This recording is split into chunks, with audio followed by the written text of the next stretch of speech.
What we're looking at is called a bow echo. You see it kind of looks like a comma almost, and you can almost see that if you were to pull it out, that's what it would look like, a bow echo. That's where it gets its name. A story this afternoon is the strong and severe thunderstorms that are currently happening in the viewing area. The most dangerous storm on the board by far is in Clayburgh County. It's just now to the east and south of Bishop. There's a tornado warning that's going to be in effect. See the red polygon there for this thunderstorm until 5:30. This is the good news, is that it's now to the east of Bishop and Kingsville and moving into pretty rural locations, but the radar velocity product showing some rotation right about in this part of the storm. You'll see little kind of what we call inflow notches. That's the air rushing into the storm and pushing the radar reflectivity away. So you get these little notches that develop, and that's where the rotation most likely is. Oh, I gotta show you, I wore this today. Because I'm invested in the forecast. Got the vest on.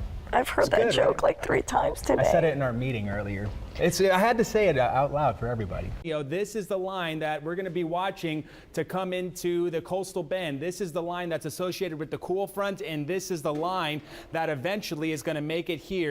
After Friday, there's a lot of differing forecasts out there. What I think is going to happen, though, is this cool front actually makes it down into Corpus Christi. It's not going to give us a cold shot of air, but it will bring drier air, and for the weekend, that drier air should suppress some of the rain chances. So I think the weekend, I've seen some forecasts where they say, oh my gosh, a lot of rain this weekend, others not so much. And I think we're going to be on the not so much category. So the storms are going to be here. I have no doubt about that. We'll try to put a storm track on them to show you exactly where they will be at what time. Again, they're moving at about 25 to 30 miles per hour, and that's going to put the storms in Driscoll just before 7 o'clock. He's very engaging, and one of the things that there he is right here. One of the most engaging things about him is not only that he is super smart, but he's also got a ton of charisma. What'd you share with the students in your speech here? Oh no, there are a lot of students there who are majoring in sort of biologically leaning topic. What I like to have it, a nice cozy rainy day with a good book. The next week you're going to be reading, I think. Today going to be a sunny delight. It's pretty good. Today, Texas Independence Day, and I'm a big fan of the theme tie. If you're a loyal viewer of our week, there it is.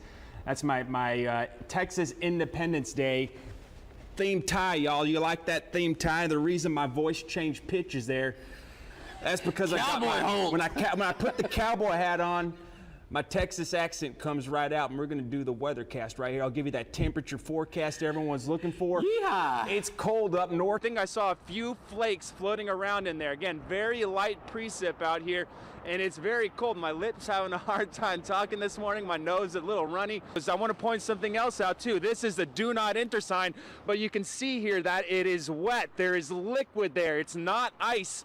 Well, to illustrate my point, I am standing literally on the southbound exit of the Harbor Bridge, which is now closed. There are no cars going northbound or southbound. The Harbor Bridge is closed. And this is a tricky forecast. Earlier in the newscast, I said, okay, if this was a Facebook relationship, it would be labeled it's complicated, because this thing is going to be hard to forecast for. And the reason why is it's going to become detached from the jet stream. The jet stream is going to move north. This will be what's called a cutoff low, and these tend to move very slowly and meander kind of wherever they want without the influence of the upper level wind. Most of the reliable weather models are moving this away from the Gulf of Mexico. There is one track, though, the Canadian weather model, that is throwing this into the Gulf of Mexico. This is not likely, and it has to do with the positioning of 2 areas of high pressure that are going to really steer the direction of this little disturbance. One little shower here on the radar. We got to zoom way into it, though, right on into our KIII studios. It's the baby shower right outside of our studio, the community baby shower for March of Dimes. Sarah's going to be out there. She's got more on that here in a couple of minutes. But I also wanted to show this because we got a new graphic system. Look at the high-res image of our studio. We can get real hyper-local here, almost a block-to-block view on any rain showers that are going to be ongoing. So a good improvement here for us. And I'm Alan Holt. I'll tell you what, whenever I go to the weather computer and I type in a sunny delight, you know it's going to be a good day. It looks like it's going to be fantastic outside. It rolls around, and the heat index really going to be a problem, especially between Highway 281 and Highway 77, 110 to 115 there. And that is dangerous heat. If you have to spend a lot of time outside, you want to take frequent breaks. I think on the water, staying hydrated, you'll want to drink it now before you go outside. That's going to be a key there if you have to spend a lot of time outdoors today. And you heard it right there. The pressure's on, man. They want good weather. I know that's, you call it PFM, is that right? Pure forecast magic, yeah, when you can get it right. But also that weekend, the air show. So a lot of people are going to be, right? Is that the air show? Yeah. I think it is, yeah, the air show. So a lot of people are going to be wondering what the forecast is, including myself, and I'll be the first to let you know when we figure it out. This is Alan Holt with a forecast he's not too happy about. I've been kind of complaining about it today, but I want to refine why it is. I'm, saying I don't like it too much. It's not the temperatures; they're warm. I like that. It's not the sky conditions, sunny. I like that. It's the wind. I can't golf. It's like a 4-club wind, 20 to 30 miles an hour. That's the thing that's kind of a nuisance out there, but that's also what's driving temperatures to be on the warm side. Low 80s again today. Radar's also pretty clean, but there is something that has caught my attention. We just talked about this. It's these 2 green returns that have been showing up almost every day for the past couple of weeks. I kind of investigated with the National Weather Service, looked at some of the more advanced radar products, and determined that these were not meteorological targets, meaning that they're biological. And you look where these are originating from, down near Bird Island Basin. Looks like that they're birds taking off and taking flight around sunrise and coming inland. So radar's seeing that. I was baffled for a couple of days. I was thinking, man, I know it's not raining there. So that's the conclusion that we came up with, that it's birds taking off around sunrise and heading toward the radar, and the radar is actually seeing it. We came up kind of on the back side of this thing coming from downtown, and when we drove up, we were probably about a block, maybe a half a block away, and we found a lot of insulation on the ground. JJ was just talking about how most of the bigger material was about 50, 60 yards away. Well, this insulation right here was about a block away, and you can see if you get real close on it that it was charred on the outside layers of this. So you think about the dry vegetation that's around, this stuff floating around far distances, this could also be a little bit of a hazard. What's going on? We were talking about fog first thing when we began our broadcast this morning, but now with winds picking up, the fog has dispersed. Still a little bit thick up in B County, but even its improvements are being seen up in Beeville, now at a half-mile worth of vision.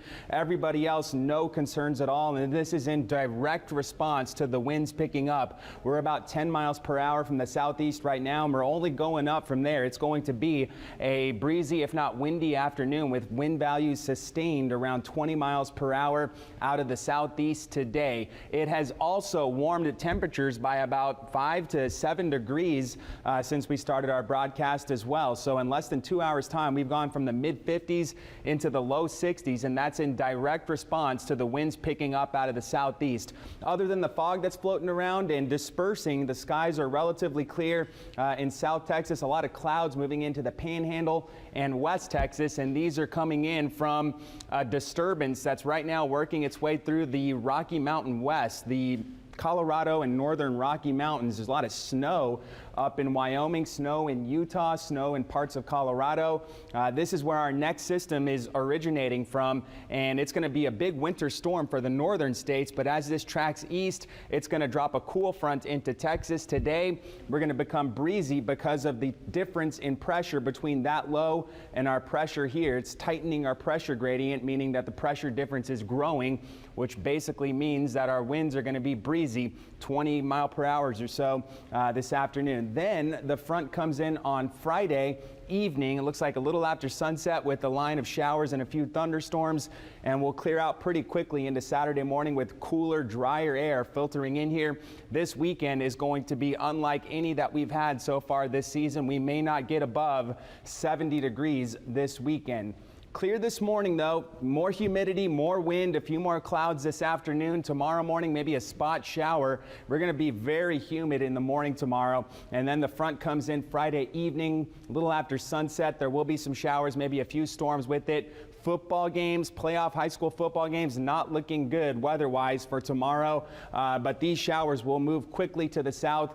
We'll turn breezy and much cooler and drier heading into Saturday. This is cool. Muggy meter, very humid today and tomorrow. Look at this, though, all the way down to dry here on Saturday with that dry air filtering in behind the front that'll arrive here again a little after sunset tomorrow.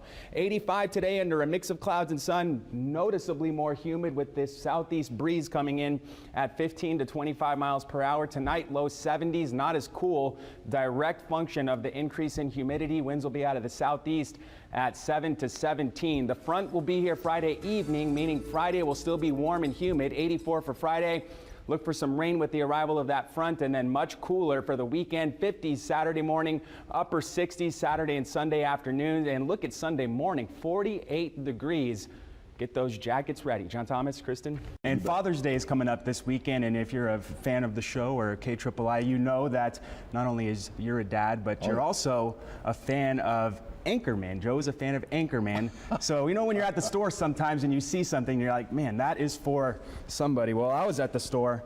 Yeah. Happy Father's Day, Joe. I got you that. Hey, thank you, man. It's a little Anchorman tribute shirt there. If you want to be a superhero, who would be the best superhero to take our heat? The Incredible Holt.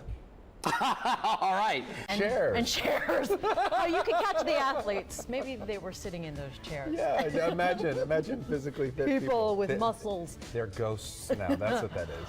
First, yes, feel the heat when you step out the door. There Feel the gun show. Ugh. That's why they call me Holt. Alan Holt. Wait, Holt Hogan? What do they say? Holt Hogan. I don't know. That's what they say.